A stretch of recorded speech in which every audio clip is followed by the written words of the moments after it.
Salve, salve, trilheiros! Estamos reunidos para a análise do informativo 111 do Egrégio Supremo Tribunal Federal, iniciando pela famosa, pela importantíssima ADPF 347, Estado de Coisas Inconstitucional no Sistema Carcerário Brasileiro. Vamos ao nosso destaque, que não é nem mesmo um destaque, é quase um acórdão. Vamos lá? Há um estado de coisas inconstitucional no sistema carcerário brasileiro, responsável pela violação massiva dos direitos fundamentais dos presos. Tal estado de coisas demanda a atuação cooperativa das diversas autoridades, instituições e comunidade para a construção de uma solução satisfatória. Diante disso, União, Estados e DF, em conjunto com o Departamento de Monitoramento e Fiscalização do Conselho Nacional de Justiça, deverão elaborar planos a serem submetidos à homologação do Supremo Tribunal Federal, nos prazos e observadas as diretrizes e finalidades expostas no presente voto, especialmente voltadas para o controle da superlotação carcerária, da má qualidade das vagas existentes e da entrada e saída dos presos. O Conselho Nacional de Justiça realizará estudo e regulará a criação de número de varas de execução penal proporcional ao número de varas criminais e ao quantitativo de presos. Pessoal, a ADPF 347 ela é fundamental para nós entendermos o contexto brasileiro, especialmente em cotejo com as relações internacionais do nosso sistema carcerário.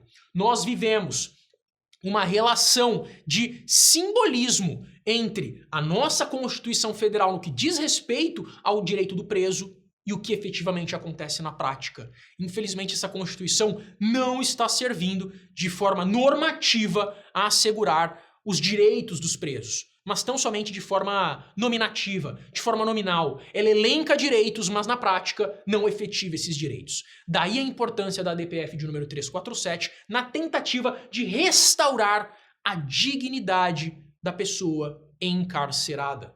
Vamos lembrar das funções da pena pela teoria eclética. Ela teria uma função de prevenção, ela teria uma função de retribuição ao mal causado, mas nós precisamos nos focar na ressocialização, na tentativa de ressocialização desse condenado. Outro modo seria fazer prisões para que ele ficasse, para que essa pessoa condenada ficasse lá para sempre. Isso seria um absurdo em análise do que diz a nossa Constituição Federal, os tratados que o Brasil faz parte do ponto de vista internacional, mas se as prisões continuarem da forma como estão e como estavam, essa seria a regra, porque nós tiraríamos a dignidade da pessoa humana daquele encarcerado, e isso acabaria por colocá-lo de vez no sistema, de forma indeterminada, de forma indefinida, sujeitando a quase uma pena perpétua, o que não é admitido pela Constituição Federal. Daí a importância da DPF de número 347. A situação de grave violação em massa de direitos fundamentais dos presos enseja o reconhecimento de um estado de coisas inconstitucional do sistema prisional brasileiro. A superação desse problema de natureza estrutural exige do poder público a elaboração de um plano nacional e de planos locais que prevejam um conjunto de medidas e a participação de diversas autoridades e entidades da sociedade. A proteção dos direitos fundamentais é inerente à condição humana. Nesse contexto, as normas constitucionais e os tratados internacionais de direitos humanos de que o Brasil é signatário proíbem a existência de penas cruéis, garantem ao preso o respeito à sua integridade física e moral, bem como prevêem que a pena será cumprida em estabelecimentos distintos de acordo com a natureza do delito, idade e sexo do apenado. Então a gente não pode colocar todo mundo em um mesmo lugar, um lugar insalubre, um local em que você não permite a dignidade da pessoa humana, você não permite uma progressão, você não permite uma ressocialização. No âmbito infraconstitucional, a Lei de Execução Penal assegura a assistência material, jurídica, educacional, social, religiosa, além do acesso à saúde, aos alojamentos com ocupação e dimensões adequadas, ao trabalho e ao estudo.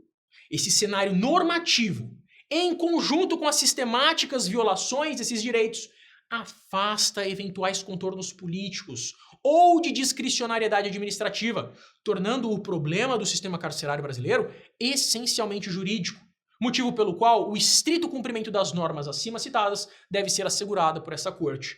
Quer dizer, o Supremo Tribunal Federal chegou à conclusão de que não se tratava mais de um problema político, não se tratava de um problema administrativo, mas se tratava de um problema jurídico, porque atingiu tamanha relevância os direitos da personalidade, os direitos fundamentais, os direitos humanos, que o Supremo Tribunal Federal precisou entrar em jogo.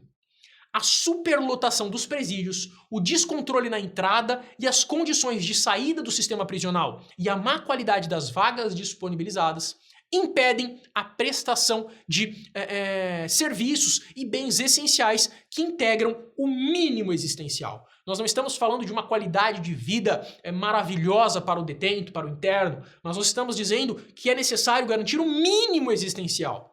Essas circunstâncias comprometem a capacidade do sistema em cumprir os seus fins de ressocialização e de funcionar a favor da segurança pública. Com base nesses e em outros entendimentos, o plenário, por maioria, julgou parcialmente procedente a DPF para. E aqui, pessoal, nós temos vários pontos que vocês devem fazer a leitura em casa, mas eu vou fazer aqui a dos que eu considero mais importante. Reconhecer o estado de coisas inconstitucional do sistema carcerário brasileiro e determinar que juízes e tribunais realizem audiências de custódia, preferencialmente de forma presencial, em até 24 horas contadas do momento da prisão. Fundamentem a não aplicação das medidas cautelares e penas alternativas à prisão sempre que possíveis, tendo em conta o quadro dramático do sistema carcerário. Quer dizer, vamos tentar evitar uma prisão desnecessária, vamos tentar encontrar medidas alternativas para casos que sejam possíveis essas medidas. E ordenar a liberação e o não contingenciamento dos fundos do fundo penitenciário. Vamos colocar o fundo penitenciário imediatamente à disposição do sistema carcerário. Os demais eu peço para que vocês leiam em casa com toda a atenção do mundo. A gente fica aqui no Trilhante e voltamos já já.